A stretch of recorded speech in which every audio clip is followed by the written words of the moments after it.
আসসালামু আলাইকুম রহমতুল্লাহ। সম্মানিত ভিউয়ার্স, দেশ ও প্রবাস যেখান থেকে বসে আমাদের এই ভিডিওটি দেখছেন সবাইকে অসংখ্য ধন্যবাদ। আজকে হচ্ছে আমাদের শশার যে প্রজেক্টটা আছে, আমরা যেগুলো পারিবারিক চাহিদা পূরণ করার জন্য রোপণ করেছিলাম, আলহামদুলিল্লাহ বিসমিল্লাহ এখান থেকে ছিটতেছি। তো এইখানে আমরা অনেকগুলো শশার গাছ লাগিয়েছি যেগুলো পারিবারিক চাহিদা আমরা পূরণ করি এবং হচ্ছে পাশাপাশি হচ্ছে আমরা এখান থেকে কিছু সেল করতে পারি। তো আলহামদুলিল্লাহ দেখেন এখানে প্রচুর পরিমাণে শশা আছে, এখানে অনেকগুলো শশার জালি আছে এবং হচ্ছে বড় বড় শশা আছে। তো এখান থেকে কিছু শশা আজকে হচ্ছে হারভেস্ট করলাম। তো এখান থেকে অনেকগুলো আজকে প্রায় 4.5 কেজি 5 কেজির কাছাকাছি মতো আমরা হচ্ছে এখান থেকে শশা আমরা হারভেস্ট করছিলাম আলহামদুলিল্লাহ। তো এখান থেকে কয়েকদিন পর পর 2-3 দিন পর পর হচ্ছে এখান থেকে আরও কিছু শশা এখান থেকে হারভেস্ট করা যাবে। এখানে অনেকগুলো জালি আছে, ছোটো ছোটো অনেকগুলো জালি আছে যেগুলো হচ্ছে পরবর্তীতে 2-3 দিনের মধ্যে হচ্ছে বড় হয়ে যাবে।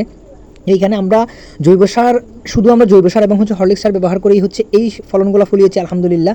তো আমরা ইতিমধ্যে হচ্ছে অনেকগুলো শশা তুলেছি, এগুলো হচ্ছে শশাগুলো আলহামদুলিল্লাহ আমাদের কয়েকজনের অর্ডার ছিল, অর্ডারগুলো আমরা দিয়ে দিয়েছি। যেহেতু আমাদের যে আমরা ন্যাচারালি উৎপাদন করি সেজন্য হচ্ছে আমাদের শশাগুলো অগ্রিম অর্ডার থেকে যায়। তো আমরা যেহেতু আমাদের এইখানে পানি উঠে যায় সেজন্য হচ্ছে আমরা এই যে টিলা জায়গার মধ্যে হচ্ছে এই শশাগুলো রোপণ করেছিলাম, অনেক প্রতিবন্ধকতার ইয়ার সৃষ্টি হয়েছিল, ওইখান থেকে হচ্ছে কাটিয়ে এইগুলোকে অনেক কষ্ট করেই হচ্ছে মানুষ করতে পারছি।